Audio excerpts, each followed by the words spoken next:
A ver, pensemos en esto por un momento. Cada verbo que usamos emprende una especie de viaje.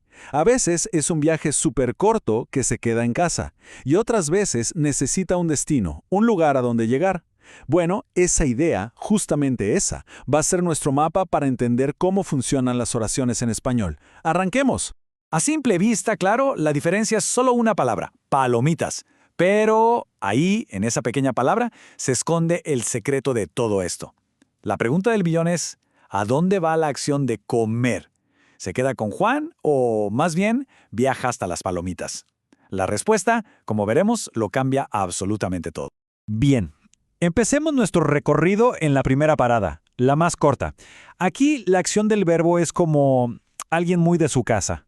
Nace en el sujeto y ahí se queda. No necesita ir a ningún otro lado para que la idea se sienta completa. Y fíjense, la palabra clave aquí es transitar. En estas oraciones la acción no transita, o sea, no se mueve, no se transfiere a ningún lado. El verbo es autosuficiente, se basta a sí mismo, y la oración tiene todo el sentido del mundo así como está. Este es el ejemplo clásico, el perfecto para entender esto. Ladra. La acción de ladrar está completa. No hace falta preguntar qué ladra o a quién ladra. La acción empieza y termina con el perro. Es un viaje de ida y vuelta, instantáneo. Y aquí tenemos varios verbos que suelen hacer estos viajes cortos. Llegar, salir, morir. Son acciones que se cumplen en el propio sujeto. Pensemos en el sol brilla. Con eso la idea está completa. No es que brilla algo, no, simplemente brilla. Y punto. Bueno, ahora sí, pasemos a los verbos que hacen las maletas y se van de viaje. Estos son un poco más aventureros. Su energía necesita moverse desde el sujeto hasta llegar a un destino bien claro. Sin ese destino la oración se siente incompleta, como una historia a medias, ¿no? Como un viaje que nunca llegó a su destino. Y miren, es que esta metáfora del viaje no es un invento. Conecta directamente con el término formal de la gramática. El concepto de transitar es la base de todo. La acción, literalmente, pasa, transita del sujeto al objeto. O sea que este viaje que estamos imaginando tiene una base académica muy sólida. Entonces, a ver, que esto quede súper claro. El objeto directo no es un extra, no es un adorno. Es el destino obligatorio del viaje del verbo. Sin él, la oración se queda a mitad de camino, simplemente no funciona. Es básicamente el qué o el quién que recibe toda esa acción. Ok, muy bien, pero ¿cómo encontramos ese destino? ¿Cómo sabemos a dónde va el verbo? Bueno, por suerte tenemos una especie de GPS gramatical, una herramienta súper sencilla. Es una simple pregunta que nos va a revelar sin falla cuál es ese objeto directo. Vamos a usar esta oración para probar nuestra herramienta. Tenemos un sujeto, mi hermano, y un verbo, compró. La acción de comprar, pues, claramente necesita algo, ¿no? La pregunta es obvia. ¿Qué fue lo que compró? Y ahora sí, aplicamos la herramienta. Es muy fácil, simplemente nos preguntamos, ¿qué compró mi hermano? La respuesta a esta pregunta, sin lugar a dudas, nos va a dar nuestro objeto directo, el destino final de este viaje. Y ahí está, clarísimo, un coche. Ese es nuestro objeto directo. La acción de comprar salió de mi hermano y ¡pum!, aterrizó justo en su destino, un coche. Nuestra herramienta funciona a la perfección.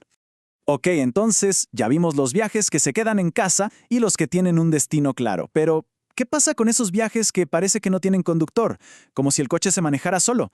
Bueno, esas son las oraciones impersonales, donde la acción simplemente sucede. Aquí la clave es esa. No hay un quién, no hay un agente específico que esté haciendo la acción. Por eso son tan comunes para hablar del clima. Pensemos, ¿quién llueve? Pues nadie. La lluvia simplemente ocurre. Y estos ejemplos son súper claros, ¿no? En llueve o hace frío, no hay un sujeto que podamos identificar.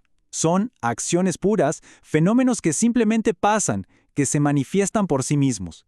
El viaje ocurre, sí, pero sin un conductor al volante.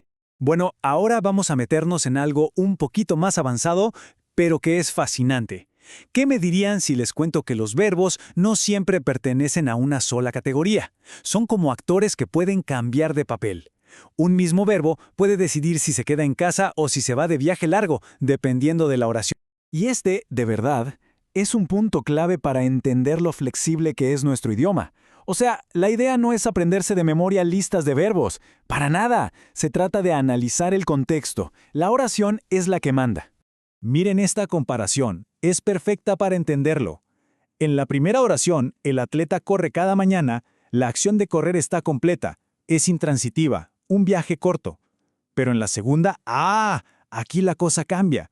El atleta corre el maratón. Aquí la acción viaja y aterriza sobre el maratón. ¿Qué corre el atleta?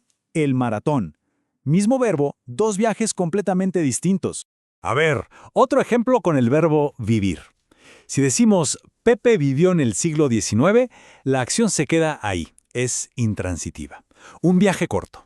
Pero si decimos Pepe vivió una maravillosa aventura, la acción viaja. ¿Qué vivió Pepe? Una maravillosa aventura.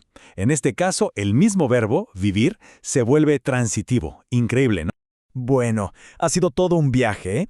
Recorrimos bastante. Así que, para que todo quede bien claro, vamos a hacer un resumen rápido de nuestro recorrido como una guía de bolsillo para el camino. Esta tabla lo resume todo perfectamente. La intransitiva, que no necesita objeto directo, es nuestro viaje corto.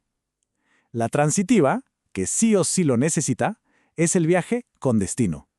Y la impersonal, que es un caso aparte, porque no solo no tiene objeto, sino que tampoco tiene un sujeto claro, es el viaje sin conductor. Y cerramos con esta idea para que se quede dando vueltas. La próxima vez que armen una oración, ya sea hablando o escribiendo, hagan la prueba. Fíjense en el verbo que usan y pregúntense, ¿la acción de mi verbo se queda en casa o está viajando hacia un destino? Van a ver que entender esto cambia totalmente la perspectiva sobre cómo construimos el lenguaje.